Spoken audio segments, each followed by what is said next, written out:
இன்றைய பரிசுத்தர் புனித Francis Xavier Cabrini. Saint Francis Xavier Cabrini குடியேற்ற மக்களின் பரிசுத்த தாய். திருநாள் நவம்பர் 13.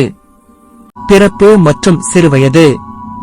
பிறப்பு ஜூலை 15, 1850 லொம்பார்டி, இத்தாலி. இறப்பு டிசம்பர் 22, 1917 சிகாகோ, அமெரிக்கா.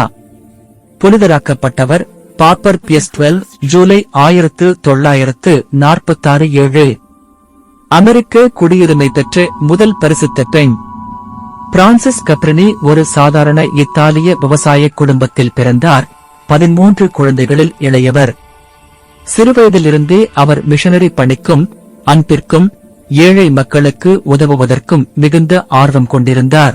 அவரது கனவு சீனாவுக்கு மிஷனரியாக செல்வது. ஆனால் தேவனின் திட்டம் வேறொரு திசையில் இருந்தது. தேவனின் அழைப்பு.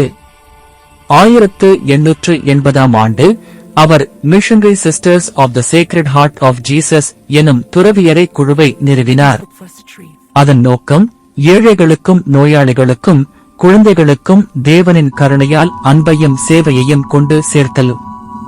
அமெரிக்கா நோக்கி மிஷன் பயணம். 1889 பாப்பா லியோ 13 அவரிடம் சொன்னார், சீனாவுக்கு அல்ல, அமெரிக்காவுக்கு போ. அந்த காலத்தில் ஆயிரக்கணக்கான இத்தாலிய குடியேற்ற மக்கள் நியூயார்க், சிகாகோ, நியூ ஆர்லின்ஸ் போன்ற நகரங்களில் துன்பத்திலும் வறுமையிலும் வாழ்ந்தனர். பிரான்சிஸ் கப்ரினி அவர்கள் அருகே சென்று 67 மருத்துவமனைகள், பள்ளிகள், அனாதை இல்லங்கள் தொடங்கினார். குடியேற்ற மக்களுக்கு கல்வியும் பாதுகாப்பும் வழங்கினார். அதனால்தான் அவர் பின்னர் குடியேற்ற மக்களின் பரிசுத்த தாய், பேட்ரோனஸ் ஆஃப் இம்மிகிரன்ட்ஸ் என அழைக்கப்பட்டார். இறப்பும் மகிமையும். டிசம்பர் 1917 22 சிகாகோவில் அவர் இறந்தார். இன்றும் அவரது உடல் நியூயார்க் மதர் கேப்ரினி ஷ்ரைன் இல் வைக்கப்பட்டுள்ளது. 1946 பாப்பர் பியஸ் 12 அவரை புனிதராக அறிவித்தார். 1947 அவர் அமெரிக்காவின் முதல் தேசிய பரிசுத்தராக அறிவிக்கப்பட்டார். ஆன்மீக பாடம். புனித கப்ரினியின் வாழ்க்கை நமக்கு கற்பிக்கும் முக்கியம். 1. தேவனின் அழைப்புக்கு உடன்படுதல். நம் திட்டமல்ல, தேவனின் திட்டமே சிறந்தது. 2. சேவைதான் உண்மையான ஜெபம். 3.